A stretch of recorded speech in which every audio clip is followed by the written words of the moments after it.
चार प्रकार के माता पिता होते हैं, मेरी बात को समझना। एक होते हैं अथॉरिटेरियन, जैसा बोला वैसा कर, जितना बोला उतना कर, ये अथॉरिटी है।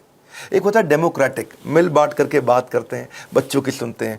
पहले के ज़माने में अथॉरिटेरियन चलता था, आजकल डेमोक्रेटिक ज़्यादा ठीक रहता है। डेमोक्रेटिक मतलब बच्चों को इन्वॉल्व करें, उनको इन्फॉर्म ना करें, बच्चों के साथ मिलकर चर्चा करें, उनके साथ समय बिताएं, उनकी भी सुने अपनी भी सुनाएं। और एक होते हैं परमिसिव, तेरा जो मन करता है कर ले, उसको जो चाहिए उसको दिला दिया, उसको जैसा गिफ्ट चाहिए उसको वैसा दे दिया, जो गाड़ी बाइक मांगता तुरंत दे दिया, जो मोबाइल चाहिए तुरंत दे दिया। परमिसिव, कोई मतलब ही नहीं है। लेकिन इससे भी ज़्यादा खराब है नेग्लेक्टफुल, अनइन्वॉल्व। वो क्या है, बच्चा क्या कर रहा है, किससे दोस्ती कर रहा है, किसके साथ उठता बैठता है, कोई जानकारी नहीं है, कंप्लीटली नेग्लेक्ट कर रहे हैं। आप कौन है? अथॉरिटेरियन है, जितना बोला उतना कर। डेमोक्रेटिक है, मिल बांट के रिश्ता बनाते हैं। परमिसिव है, जो करना है कर। नेग्लेक्टफुल, पता ही नहीं है कि क्या कर रहा है वो। तो चार में से सबसे अच्छा है डेमोक्रेटिक पेरेंट होना, बिकॉज आप नहीं तो बच्चा बर्बाद हो जाता है, वो झूठ बोलना शुरू कर देता है। और अगर वो ज्यादा झूठ बोल रहा है, इसका मतलब आपने बहुत रिएक्ट किया था उसकी पुरानी गलतियों के ऊपर, और फिर वो सीक्रेटिव हो जाता है और अपनी बातें नहीं बताता। मैदान में हारा हुआ इंसान तो जीत सकता है, लेकिन मन से हारा हुआ इंसान कभी नहीं जीत सकता। तो मन से ना हारे बच्चा। अब सुनिए पेरेंटिंग के असली टिप्स। पहला टिप, इनकरेज करिए अपने बच्चे को, वो बचपन से इनोवेटिव थॉट प्रोसेस बिल्ड करें।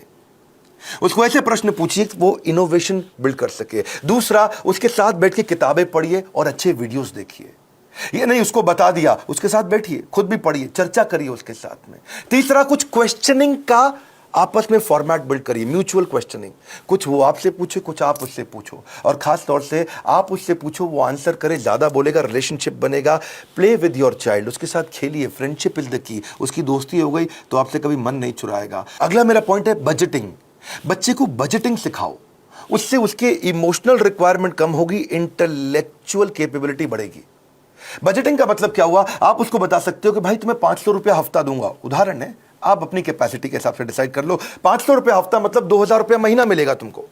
अब तुम्हें कोई गेम खरीदनी है, कोई खिलौना खरीदना है, बहुत इच्छा कर रही है, लेकिन तुम्हारे बजट में नहीं आता, तो तुम एक महीना रुको। अगले महीने जब तुम्हारे पास 2000 की जगह 4000 हो जाएंगे, तब खरीद लेना। अगर वो 6000 का है तो 3 महीना रुको, 3 महीने बाद खरीद लेना। पैसा इकट्ठा करो। इससे वो अपनी इमोशनल डिजायर्स को रेगुलेट करना सीख पाएगा। उसको बचपन से आपने थोड़ा थोड़ा फाइनेंस सिखा दिया, वो बचपन में ही कैलकुलेटर लेकर के समझने लग जाएगा, हिसाब लगाने लग जाएगा। उसको लर्निंग, स्पीकिंग, रीडिंग, राइटिंग, इसको बोलते हैं LSRW, इसकी प्रैक्टिस कराओ।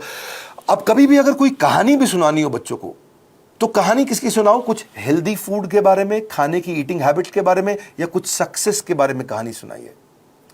क्वेश्चन आंसर की टेक्निक बहुत काम आती है। उसको सिनेरियोज देकर के क्वेश्चंस करो कि अगर ऐसा हो तो क्या करना चाहिए, ऐसी परिस्थिति में क्या करना चाहिए, तो वो सोचेगा।